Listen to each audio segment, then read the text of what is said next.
नीम गांव एक छोटा सा गांव जहां हवा में मिट्टी की सौंधी खुशबू तैरती थी और सूरज की किरणें खेतों को सुनहरा रंग देती थी। इस गांव में 400-500 लोग अपनी साधारण जिंदगी जीते थे। यहीं रहता था फरिश, एक 14 साल का लड़का जिसके चेहरे पर मासूमियत और आंखों में अनगिनत सपने झिलमिलाते थे। फरिश अनाथ था। उसके माता पिता बचपन में ही इस दुनिया को अलविदा कह गए थे। उसका एकमात्र सहारा थी उसकी दादी, जो अपनी कमजोर हड्डियों और गर्मजोशी भरे दिल से फरिश को संभालती थी। उनकी छोटी सी झोपड़ी में बस प्यार और सादगी का बसेरा था। दादी की कहानियां और उनके हाथ का बना खाना फरिश की दुनिया का सबसे कीमती खजाना था। एक सुहानी सुबह जब सूरज ने अभी अभी अपनी किरणें खेतों पर बिखेरी थी, फरिश फावड़ा लिए अपने खेत में काम कर रहा था। उसका फावड़ा अचानक किसी सख्त चीज से टकराया। उसने मिट्टी हटाई तो एक बोतल नजर आई जो सूरज की रोशनी में आग की तरह चमक रही थी। ये कोई साधारण बोतल नहीं थी। इसका रंग सुनहरा था, जिस पर जटिल नक्काशी उकेरी गई थी, मानो किसी प्राचीन कारीगर ने अपनी आत्मा इसमें उड़ेल दी हो।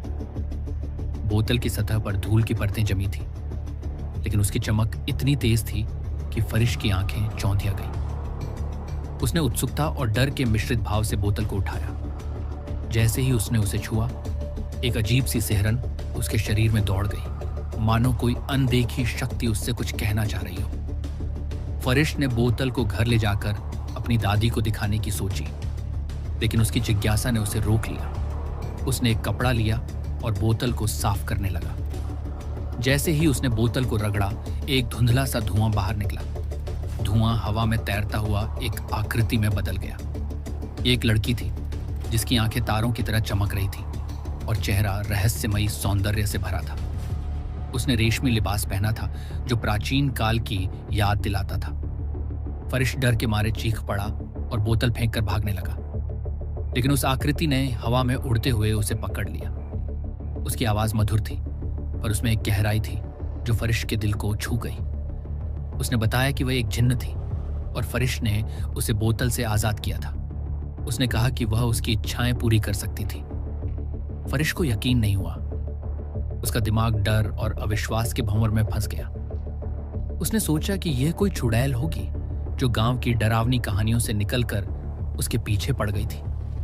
उसने कांपते हुए कहा कि अगर वह सचमुच इतनी शक्तिशाली है तो उसकी दादी को गायब करके दिखाए। जिन्न ने मुस्कुराकर अपनी उंगलियां छटकाई। अगले ही पल रसोई में खाना बना रही दादी गायब हो गई। फरिश ने रसोई की ओर दौड़ लगाई, लेकिन वहां सिर्फ अधपका खाना और खाली बर्तन थे। उसका दिल जोर जोर से धड़कने लगा। उसने जिन्न की ओर देखा और पूछा कि क्या वह उसकी हर इच्छा पूरी कर सकती है। जिन्न ने हामी भरी। उसकी आंखों में एक अजीब सी चमक थी। फरिश ने तुरंत कहा कि वह उसकी दादी को वापस लाए। जिन्न ने फिर से उंगलियां चटकाई, लेकिन कुछ नहीं हुआ। उसने हैरानी से अपनी जादुई किताब खोली जिसमें प्राचीन मंत्र और नियम लिखे थे।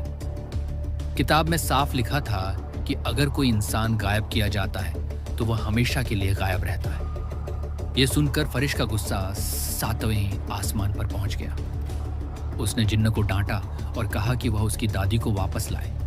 जिन्न ने उदास स्वर में माफी मांगी और कहा कि वह अपनी गलती की सजा के तौर पर हमेशा उसकी गुलाम बनी रहेगी। लेकिन फरिश इतने गुस्से में था कि उसने जिन्न को वापस बोतल में जाने का आदेश दिया। जिन्न एक धुएं के बादल में बदलकर बोतल में समा